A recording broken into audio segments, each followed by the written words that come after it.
So you want to cut your own frames. You've heard it's a lot cheaper. This is all true. But let me explain a couple things about what goes on with frames. This is a handmade frame that I hand painted, and put gold leaf on. And I'll show you how to do all that. This is the molding that I buy at Home Depot. $13 or $16 or something for 6 feet. Pretty cool stuff. It's got the rabbit already cut in it. It's actually a really awesome deal. So, some tricky stuff goes on with cutting frames. They have to be big enough so you can get the painting in. I'll show you what that means.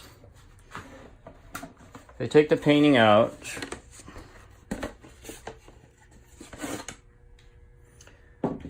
The painting measures 12 by 16. 16 by 12. And I try to cut, this is a standard size for me. It's also a standard size if you want to buy pre-made frames.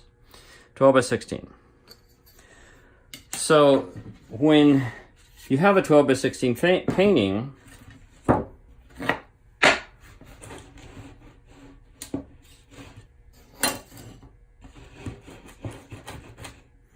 the hole has to be bigger than the painting, so it fits. And typically we add 1/8 of an inch all the way around, so you got some wiggle room in case either the frame doesn't get cut exactly 1/8 of an inch fatter, or the painting doesn't. Because if the painting doesn't fit, then you've got limited options. You've got to very carefully sand off 1/8 of an inch, which I'm sure we've all done. Or you even use a saw if you're feeling bold on a finished painting. So anyway, cut them 1/8 of an inch, cut the hole 1/8 of an inch bigger than the painting. And that's kind of a no-brainer. That's how they come in the store when you buy pre-made frames. But to make your own, to get that measurement exactly 1/8 of an inch bigger is tricky. Some of the YouTube tutorials that I was watching when I figured this stuff out is they say take the hole you need. In this case, let's say 16 and 1/8, and then add, or rather take the painting, add 1/8 to it, so we're up at 16 and 1/8, and then add the width of the molding to that times 2 or something, because I think you have, both sides.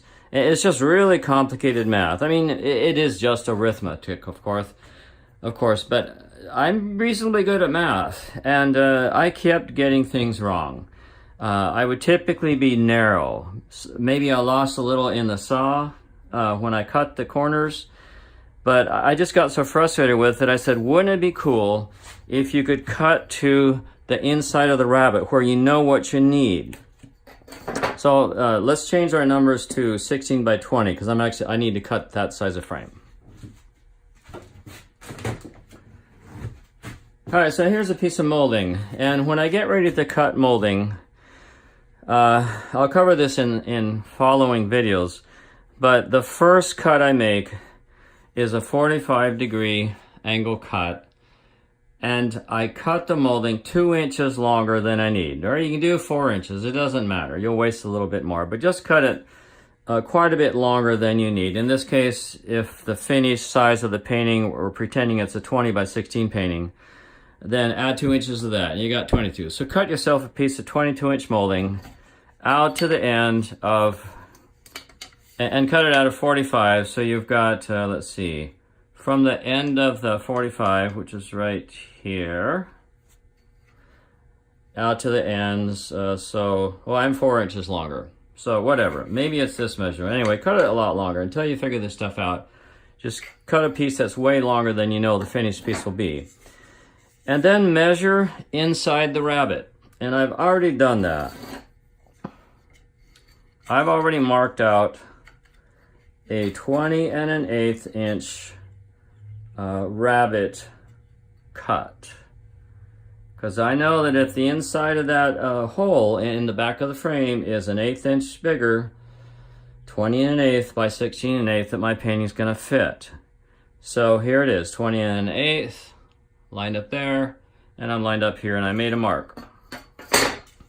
I want the saw to go right through that marcus, but the trouble is the mark's under the molding, and I need to have a mark outside here. So the way I get my mark on the outside is I take this cool tool, this thing here. I bought this on Amazon. I think it might have been somewhere between $20 and $40. 20 and 40. It's I'll have a link to it in the video.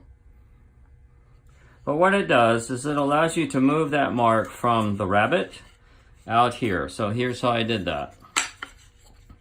I laid the tool on. I held it flush on the bottom where it's flat. I lined it up with the mark that's at 20 1/8. You can see the, I know it's hard to see, but there you can see it pretty well. This 45-degree piece of metal goes right where the saw is gonna go. And I just made marks out with a pen, you know, rolling my pen out until I got to the edge, and then I carried that mark across the back of the molding like this. See how the mark comes out to the edge? I made a mark on the back. Okay, come across the top. Then if you're really worried about not getting a pencil or pen on the top, you could use a pencil, which erases, or you could even take a little yellow sticky note, which is what I've done in the past. If I'm worried about maybe having a clear paint on the molding, I don't want any marks on the top that shows, or the back for that matter. I'll just transfer the mark around the top with sticky notes. In this case, I know I'm gonna paint it with acrylic and stain the wood, and these marks won't show, but I should have used pencil, because that erases. And then I get my mark on the top.